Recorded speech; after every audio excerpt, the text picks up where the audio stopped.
Las primeras nociones de número y la acción de contar datan de la prehistoria. La causa que originó el desarrollo de este conocimiento en el hombre primitivo fue su necesidad de proteger sus bienes. La adaptación a los ciclos que la madre naturaleza le imponía le aseguraban su alimentación. El hombre prehistórico plasmó los primeros indicios matemáticos en sus vasijas, dibujos geométricos, y sus primeros sistemas de cálculo se basaron en el uso de los dedos de las manos o la utilización del cuerpo. Este método resulta evidente al ver que muchos de los sistemas de numeración son de base 5 o 10. Cada conjunto numérico surgió en el momento preciso y ante la urgencia de cubrir alguna necesidad de la época. La evolución en la aparición de los diversos conjuntos de números llevó cientos de años. Vamos a hablar de los números naturales. El hombre primitivo, al comienzo, solamente necesitó algunos cuantos números, los cuales simbolizó mediante marcas en huesos o madera. Esta representación presenta una marca por cada elemento, pero solo sirve para cantidades pequeñas. A medida que la humanidad avanzó se hizo imperiosa la necesidad de mejorar la representación de los números. El sistema de numeración decimal aparece luego de otros sistemas como el egipcio, babilonio y griego. No se tiene conocimiento con exactitud cómo surgió, pero se sabe que fue un sistema de numeración mejorado por los hindúes y los árabes lo llevaron a Europa. De esta forma a las cifras se las llamó árabes o arábigas, debido a su origen, de la misma manera que escribirlas de derecha a izquierda, unidad, decena, centena, etc. Ahora nos ocuparemos del conjunto que incluye los naturales, el cero y los negativos, o sea los números enteros. En la edad estos números eran conocidos como números deudos o absurdos. Las primeras expresiones utilizadas datan del siglo V, en Oriente, donde se operaba con números positivos y negativos, utilizando ábacos, tablillas o bolitas de diferentes colores. En la China, diferenciaban los números enteros negativos de los positivos, escribiéndolos en color rojo y a los positivos en color negro, no utilizaban el signo. Hacia el siglo XVI llegan a Europa. Y es Leonhard Euler quien le otorga un sustento matemático a este conjunto numérico, a través de su publicación, Anteitum sur Algebra, en 1770. En este escrito trata de demostrar la operatoria entre números negativos y positivos y la regla de los signos. Los números negativos complementan o extienden el conjunto de los números naturales. Ante la imposibilidad de realizar la resta y la división, por ejemplo 7 menos 9 igual a menos 2, que no es un número natural, por lo tanto no cumple con la ley de cierre de los naturales, generándose un nuevo conjunto, los números negativos. Los números naturales y los negativos formarán el conjunto de los números enteros, se simbolizan como la letra Z. Históricamente sus primeras aplicaciones fueron en balances contables, que indicaban las cantidades que poseían o las cantidades adeudadas. El nombre de números enteros se debe a que, ya sean positivos o negativos, siempre representaban cantidades indivisibles. Ahora llegamos a los números racionales. Los números racionales surgieron de la necesidad de resolver ciertas divisiones que no eran posibles de solucionar dentro del conjunto de los enteros. Por ejemplo, 3/5 no tiene sentido en el conjunto de los números enteros. Por lo tanto, se debe crear un nuevo sistema numérico, en donde resulten válidas estas operaciones. El nuevo conjunto numérico es el de los números racionales, que surge del término ración, simbolizado por la letra Q.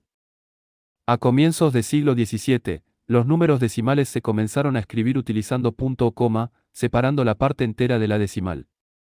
En 1792 los números decimales fueron utilizados por casi todos los países al propagarse el sistema métrico decimal.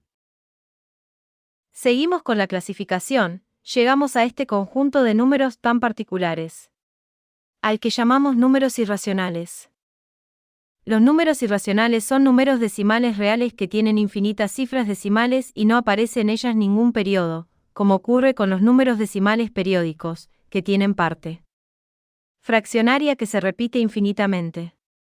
Surgen al resolver raíces, de cualquier índice, de números racionales.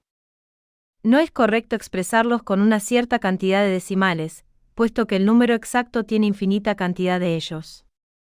La exactitud que requiere la matemática hace que estos números se deban indicar con el símbolo radical. Si retomamos el curso histórico, a quien se le atribuye el descubrimiento de los números irracionales, es a un discípulo de Pitágoras, Hipaso de Metaponto.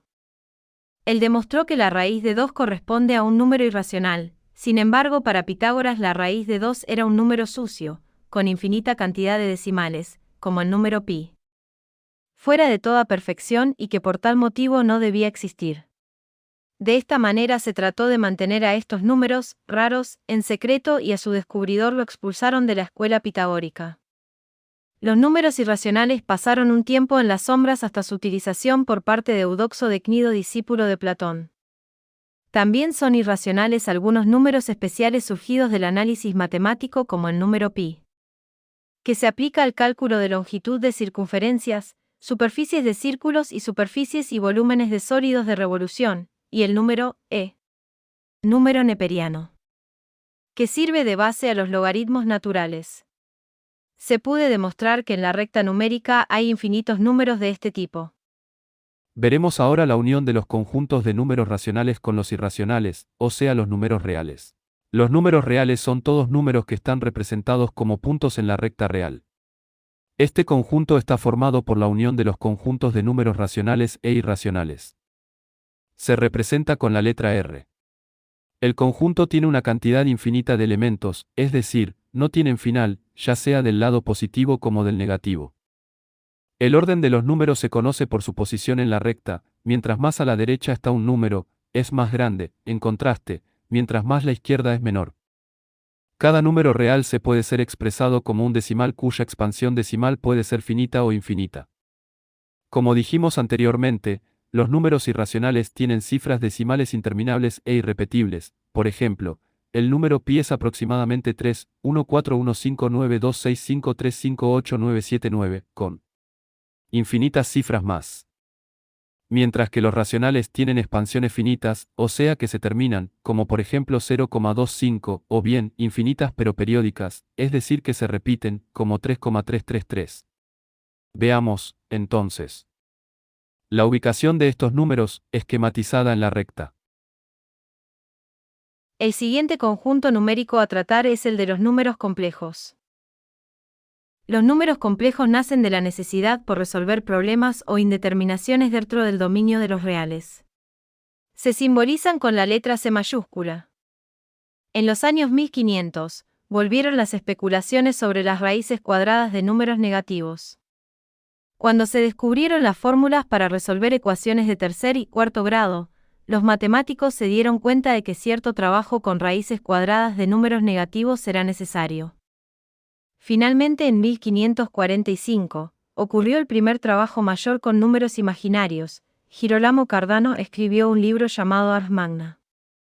Dijo que trabajar con ellos sería algo inútil y se refirió a trabajar con ellos como una tortura mental. Por algún tiempo, la mayoría de personas estuvieron de acuerdo con él. En 1637, a René Descartes se le ocurrió la forma estándar de los números complejos. Sin embargo, a él tampoco le gustó la idea de dichos números. Isaac Newton estuvo de acuerdo con René Descartes, y Albert Girard incluso los llamó soluciones imposibles. A pesar de que a ellos no les gustaba la idea de números imaginarios, otros matemáticos siguieron estudiándolos. Raphael Bombelli estuvo muy interesado en los números complejos. Él ayudó a introducirlos, pero dado que en realidad no sabía qué hacer con estos números, casi nadie le creyó. Bombelli entendía que i elevado al cuadrado debía ser igual a -1. También entendía que i multiplicado por menos i debía ser igual a 1. Sin embargo, muchas personas tampoco creyeron esto. Además, Bombelli también tenía la idea de que se podían usar números imaginarios para obtener las respuestas reales. A esto ahora se le conoce como conjugación. Durante mucho tiempo, las personas empezaron a creer más y más en los números complejos y decidieron aceptarlos y entenderlos.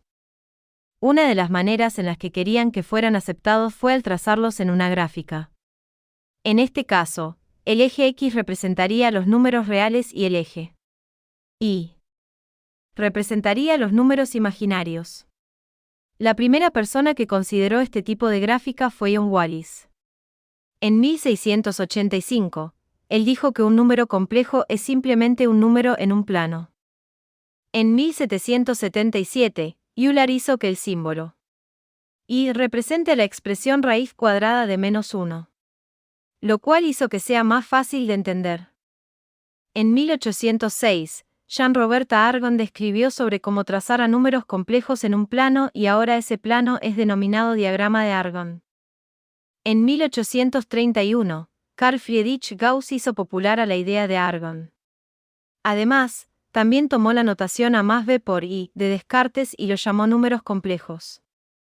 Obviamente por su origen, los números complejos también son usados para encontrar soluciones a ecuaciones cuadráticas. Cuando tenemos ecuaciones que no cruzan el eje X, sus soluciones pueden ser representadas con números complejos. Quizás la aplicación más importante de los números complejos es en la electricidad, sobre todo en la electrónica de corriente alterna. Este tipo de corriente produce una onda sinusoidal debido a que cambia entre positivo y negativo. Realizar cálculos con la corriente alterna resultaría extremadamente complicado sin el uso de números complejos debido a que las ondas sinusoidales no encajan apropiadamente.